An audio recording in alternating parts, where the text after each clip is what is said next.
in the RBI Grade B exam, among all the phases, if there is one phase which is the toughest, which is the most unpredictable, and which is the most competitive, it has to be phase one. हमें generally ये लगता है कि यार phase one में तो quant reasoning है, current affairs हैं, हम इन्हें कर लेंगे, and phase two is something we need to focus on. No doubt phase two is also important because there you would be dealing with new subjects. But phase one काफ़ी लोग क्योंकि वो अच्छे से तैयारी नहीं करते हैं, सही तरीके से नहीं करते हैं, तो फेज वन उनके लिए और मुश्किल हो जाता है. और जब फेज वन ही हमारा नहीं होता है तो हम और डिमोटिवेट हो जाते हैं कि यार फेज वन ही नहीं हो रहा तो आरबीआई तो कहाँ से होगा. बट ट्रस्ट मी ऐसे बहुत सारे लोग हैं जो फेज वन दो अटेम्प्ट में भी नहीं क्लियर कर पाए, और जब फेज वन क्लियर किया then they were able to clear phase two also, interview also, and even got the final selection. तो इस वीडियो को बहुत ध्यान से देखना कि आप वो ब्लंडर ना कर रहे हो जिसकी वजह से आपका फेज वन रुक रहा है. And before I start with these blunders I would also like to tell you about the free course that we are providing you to for RBI grade B. ये ऐसा नहीं है कि सारा फ्री मटेरियल हम आपको दे रहे हैं. This is the free course to get you started. बहुत सारे एस्पिरेंट्स जो नया शुरू करते हैं preparation, they are not clear about the eligibility, especially the relaxations for working aspirants, for the no people who are from army background or who are in the reserve categories. तो ये सारा clearly बताया जाएगा. Pattern phase one phase two interview में क्या चीज़ें आती हैं, कितने मार्क्स का होता है, राइट, सारा डिस्कस किया जाएगा. Another thing which you need to understand कि प्रिपरेशन कैसे करनी है इस PYQs. अगर PYQs नहीं पता होंगे we will never be able to get an idea that क्या इंपॉर्टेंट है, किस तरह के क्वेश्चंस आते हैं, कितनी डेप्थ में पढ़ना है.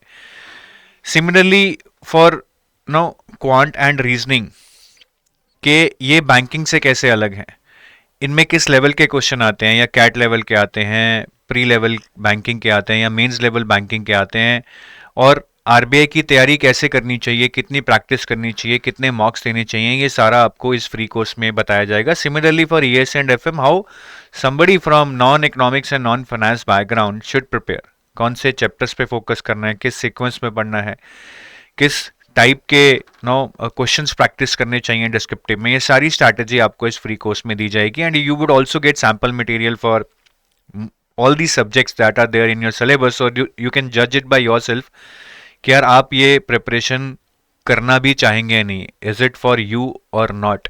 And you will also get to know about the quality of EduTap course. Do you find it suitable for you or not? Because sometimes we want to enroll into paid courses but we are very confused कि इतनी सारी choices होती हैं और हमें नहीं पता होता हमारे लिए क्या अच्छा है. तो सारे जो आपके डाउट्स हैं, दुविधा हैं, इस फ्री कोर्स से रिजॉल्व हो सकती हैं. Now coming back to the 5 blunders which I want to tell you today. सबसे पहला है, I'll start with quant and reasoning. Understand the level of questions, do not assume. जो ये एजम्पशन होती है ना, ये बहुत बड़ा ब्लंडर है क्वांट रीजनिंग में. और हम क्या एज्यूम करते हैं, हम एज्यूम करते हैं कि if I have prepared for banking exams the same preparation would help me to crack the phase one of RBI grade B, especially the quant and reasoning section. देखिए बैंकिंग एग्जाम्स भी काफ़ी तरह के होते हैं. सबसे पहले तो आप प्री ले लीजिए, ठीक है, फिर मेंस ले लीजिए. तो सबसे पहले तो अगर मैं बात करूं क्लरिकल एग्जाम की या पीओ एग्जाम की, क्लरिकल एग्जाम का चाहे प्री हो चाहे मेंस हो, आरबीआई का लेवल इससे बहुत ऊपर है. पीओ लेवल की बात करूं तो प्री वाला लेवल नहीं है, मेंस वाला लेवल है आरबीआई ग्रेड बी का.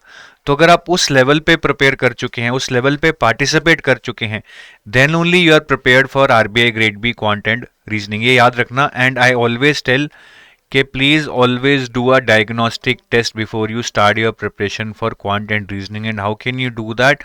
You solve previous year questions of quant and reasoning within a time limit, कि आपने 2024 का पेपर ले लिया, 25 मिनट में सॉल्व करना है और देखना है आपके कितने नंबर आते हैं. अगर आपके नंबर लेस देन 3 आ रहे हैं मतलब आपका बहुत बुरा हाल है, और अगर आपके नंबर 7+ आ रहे हैं, you are okay. I think you can just manage with reverse engineering. आपको कुछ अलग पढ़ने की जरूरत नहीं है. So do not assume, instead go for a diagnostic test. You will get a very clear cut idea कि आपको कितनी प्रिपरेशन की जरूरत है, where is your current level. Then second blunder which people make is that they focus on the breadth of topics and not on the depth of topics. Generally क्या होता है, हमने देखा यार सब लोग मेंटर्स बोल रहे हैं कि 20 चैप्टर्स हैं सिलेबस में, तो our first intention is to cover all these 20 chapters के यार एक बार सिलेबस हो जाए, थोड़ी ठंडक मिलेगी. But we never analyze that what is the level of questions that is being asked from those 20 chapters. Because if I do these 20 chapters at a basic level, that will help me learn the basics. But will that be sufficient to solve questions in the exam? The answer is no. तो हमें depth पे focus करना है, क्योंकि एक chapter को करने में मुझे बहुत टाइम लगेगा. मुझे उस चैप्टर में से कम 15-20 टाइप के क्वेश्चंस करने होंगे. Different difficulty level, medium, high, very high difficulty level के क्वेश्चंस करने होंगे जिस तरह के एग्जाम में आते हैं, जिसमें मुझे टाइम लगेगा. तो मैं उस टाइम में चाहे 10 चैप्टर्स कर लूं, अच्छे से कर लूं, ठीक है, लेकिन उस तरह करूं कि ये मैं एग्जाम में इस चैप्टर के क्वेश्चन में कर पाऊं. मैं आपको इसका एक और एंगल भी समझाता हूं. क्वांट में आपको 25 मिनट में 30 क्वेश्चन आते हैं. अब 25 मिनट में हाई लेवल के 30 क्वेश्चन करना पॉसिबल नहीं है, बिकॉज बहुत हाई लेवल का क्वेश्चन आ रहा है और मुझे जरूरत भी नहीं है. मुझे जरूरत क्यों नहीं है? Because if you see the quant cut offs, ठीक है, वो 7.5 से ऊपर कभी नहीं गया है, बिकॉज पेपर ही इतना टफ आ रहा है. तो जब कट ऑफ 7.5 जा रहा है, ठीक है, 25 मिनट में मैं 30 क्वेश्चन नहीं करूंगा. मैं बोलूंगा कि चलो मेरे 10 भी हो जाए, I am safe. Because you would not be able to read more than 15 questions in those 25 minutes. The questions are very lengthy. तो मैं सारे क्वेश्चन पढ़ ही नहीं पाऊंगा. इंस्टेड मुझे फोकस करना चाहिए कि मैं लिमिटेड टॉपिक्स कर लूँ और उन्हीं के क्वेश्चंस मैं ट्राई करूँ एग्जाम में सॉल्व करने की. And I should reach a figure of 9-10 which is a very safe figure.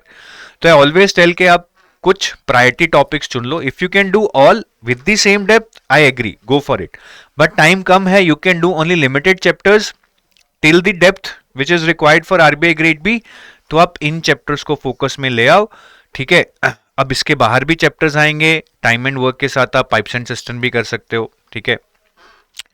इसके बाहर क्वेश्चंस आएंगे, बट वो आपको नहीं आते होंगे, कोई बात नहीं. लेकिन इन 9 चैप्टर्स से ही अगर आप अच्छे से कर लो तो शायद आप 10 क्वेश्चन तो अटेम्प्ट कर पाओगे, ठीक है. डाटा इंटरप्रिटेशन से ही आपको 2 बार ग्राफ, 2 ग्राफ्स, मतलब 2 डीआई आ जाते हैं कई बार 10 नंबर की. तो एक भी डीआई होगी तो 5 नंबर वहीं से हो जाते हैं, ठीक है. तो ये रिस्की अप्रोच जरूर है, बट अगर हम ट्रेंड्स देखें तो काफी डुएबल अप्रोच है मेरे हिसाब से, और आपको इस पे फोकस करना चाहिए. सिमिलरली अगर मैं रीजनिंग की बात करूं, रीजनिंग में आपको 45 मिनट्स में 60 क्वेश्चंस मिलते हैं. And it is not possible to do 60 questions in 45 minutes. Because especially if you see puzzles and all, some puzzles are very lengthy. You might not be able to solve one puzzle maybe in 20 minutes भी अगर आप उस पर लगा दें.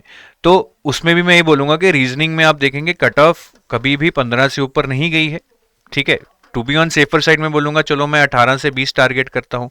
And to target the score of 18 to 20, again I need not solve 60 questions, ठीक है. मैं 20 क्वेश्चन कर रहा हूँ या 25 क्वेश्चन कर रहा हूँ विद 80-90% एक्यूरेसी, तो मैं 18 से 20 के फिगर पे पहुंच जाऊंगा. So here also I would say कि यार आप लिमिटेड चैप्टर्स कर लो, but whatever you do, you practice it really well. Do different types of questions, different variety of questions, different level of questions. ये नहीं है कि easy करके छोड़ दिए, हाईएस्ट लेवल तक पहुंचने की कोशिश करो. तो blood relation, syllogism, reverse syllogism, input output, coding decoding, direction, ranking, inequality, इन टॉपिक्स पे आप मेजरली फोकस कर सकते हैं. Because puzzles is a risky approach. Puzzle मैंने बहुत बार देखा है, you start with puzzle, you are not able to solve the puzzle within first 10-15 minutes, then you go for a toss, because there is lot of pressure कि अभी आधा घंटा बचा है और एक भी क्वेश्चन सॉल्व नहीं हुआ है. तो आप इन टॉपिक्स को पहले प्रिपेयर करो, एग्जाम में भी पहले इन टॉपिक्स को करो. पजल्स को आप करो, छोड़ो मत, बट इनको करने के बाद देखो एग्जाम में 60 में से 35 नंबर के तो पजल ही आ रहे हैं अगर आप देखो, बट बाकी 25 पे आपकी इतना स्ट्रेंथ होना चाहिए कि इसमें से आप 20 नंबर ले आओ. अगर नहीं आएंगे then puzzles can be a backup option, but puzzles आसान एक आधा ही आता है और वो ढूंढने में कई बार बहुत टाइम लग जाता है. So that's a risky approach in itself. But हमें इसको प्लान ए लेके चलना चाहिए, इसको plan B, and that's why I should first cover these topics in my preparation first and go for puzzles in my preparation later on.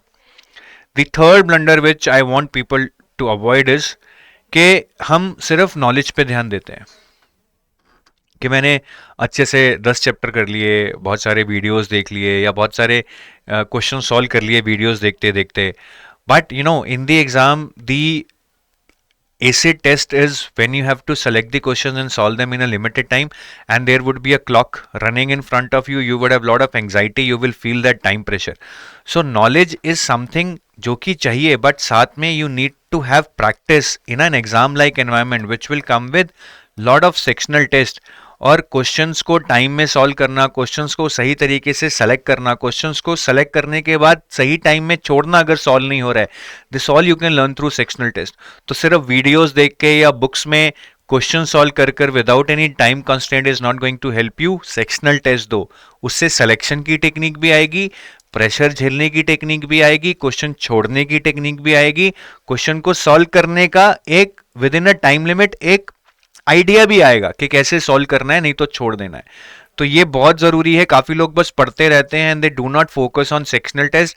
Sectional test पे फोकस नहीं करेंगे तो जो लास्ट मोमेंट में जाके फुल लेंथ टेस्ट देंगे उसमें कभी भी अच्छे नंबर नहीं आएंगे, बिकॉज लास्ट मोमेंट पे when we are giving the test it is mainly from the orientation of no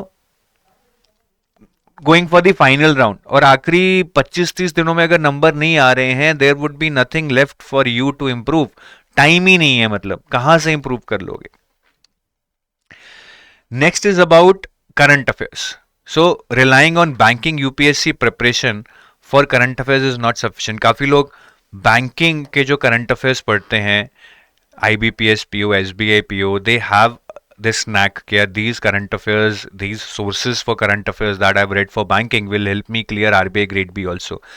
देखिए बैंकिंग में जो मेनली करंट अफेयर्स आते हैं, if you see most of the current affairs would be on these kind of miscellaneous current affairs, no summits, conferences, defence, days in news, persons in news, sports, science, awards, environment and all that. So this is important for banking, but this is not that important for RBI grade B, because अगर मैं RBI grade B का आपको breakup दिखाऊं, what I have listed here in RBI grade B out of 80, I would call that miscellaneous GS just 15 to 18 marks. 30 marks के तो finance based current affairs आ रहे हैं, या तो आरबीआई नोटिफिकेशंस या finance current affairs. 30 to 32 out of 80, which is near about 40%. Lot of questions on schemes and reports. There would be questions on schemes and reports in your banking exams also, but the level in RBI would be different. ESI current affairs भी आएंगे जो banking में ज़्यादा नहीं आते हैं. So the whole scope of current affairs if you see in RBI grade B is totally different from what you get in banking. So banking current affairs alone that you would have read for your banking exam would not be sufficient.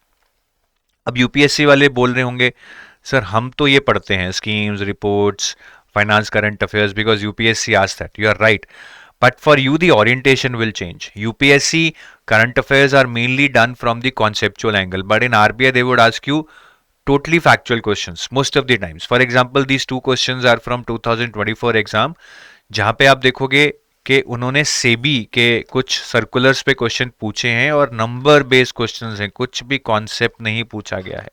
सो वो orientation change करनी होगी.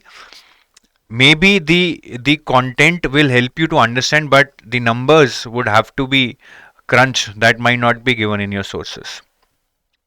And the last is, हमें लगता है big is something that I should go for, comprehensive is something that I should go for. In RBI grade B I would say small is beautiful. Limit yourself for number of months that you are reading for RBI grade B. Limit yourself for your sources that you are reading for RBI grade B. I'll give you the example of months. Current affairs जितने कर लो कम है. लोग एक एक साल के भी पढ़ते हैं, लोग 5-6 महीने के करके भी सेलेक्ट होते हैं. So I'll always call this 3/5 rule of current affairs. If you see RBI grade B 2024 breakup out of the immediately preceding 5 months before your exam, you can see there were around 42 plus 13, 55, 63, 66 questions out of 80 from the immediately preceding 5 months. तो मैं 7th 8th month पे क्यों जाऊंगा जहां से एक एक दो दो क्वेश्चन आ रहे हैं. ठीक है, और जो ये एन ए है this is from static part. तो ये मैं 5 महीने के करंट अफेयर्स कर लूँ, I will get a very good chance to score 30-35 out of 66. तो मुझे ज़्यादा करने की ज़रूरत क्यों है. और अगर टाइम कम है तो in fact if you go for this 3 months of current affairs immediately proceeding your exam, यहाँ से भी आपको 55 क्वेश्चन आ रहे हैं. This is also good value for your effort.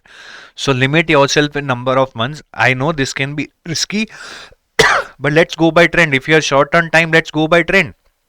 अगर टाइम ही नहीं है और मुझे एक साल के भी करने हैं, then you are on the losers side. No मतलब ये ज़्यादा भी करना है और करने का टाइम भी नहीं है, कम करना नहीं है, कोई कम से सिलेक्शन नहीं होगा, तो उसका तो कोई सोल्यूशन नहीं है।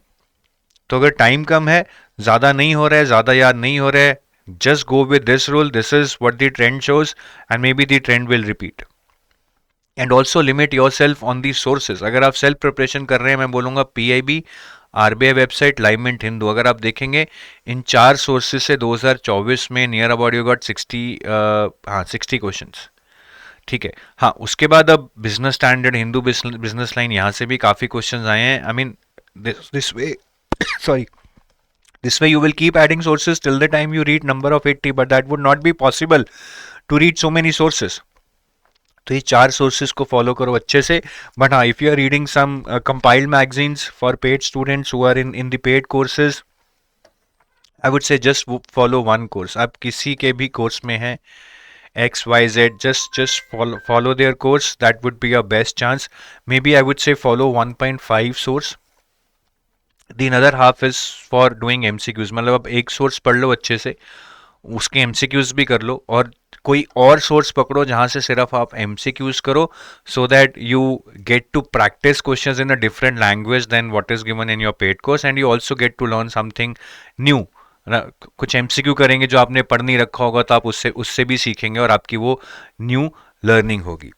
ठीक है, तो आप ये वाला फंडा फॉलो कर सकते हैं instead of going for multiple sources. तो ये 5 फंडे आपको याद रखने हैं।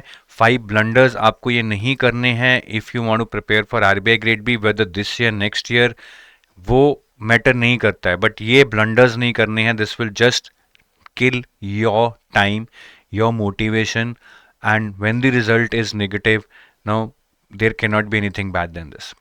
And if you're looking for some courses to now prepare for RBI grade B, so you can go to our website. Under RBI grade B courses, you will see that we have these 3 flagship courses. We have a gold course which is for phase 1 plus 2 plus interview, पूरा complete course है। Silver course is for phase 2 and interview. Silver course will not provide you quant reasoning English of phase 1, but it will provide you current affairs for phase 1 because they overlap with phase 2. And we also have a test series in case you are doing self preparation and you want to evaluate yourself on mock test, chapter wise mock test of all the subjects, and month wise mock test of current affairs, and descriptive evaluation for your phase 2 on your descriptive answers, and then test series is for you. तो ये 3 course हैं हमारे, आप you can choose and evaluate, and we keep running different discounts at different times. तो आप जब भी course लेना चाहें तो हमारे यहाँ पे कॉल ज़रूर करें या ईमेल करके ज़रूर पूछ लें that what is the current discount that is running on. So thank you, have a nice day, bye bye.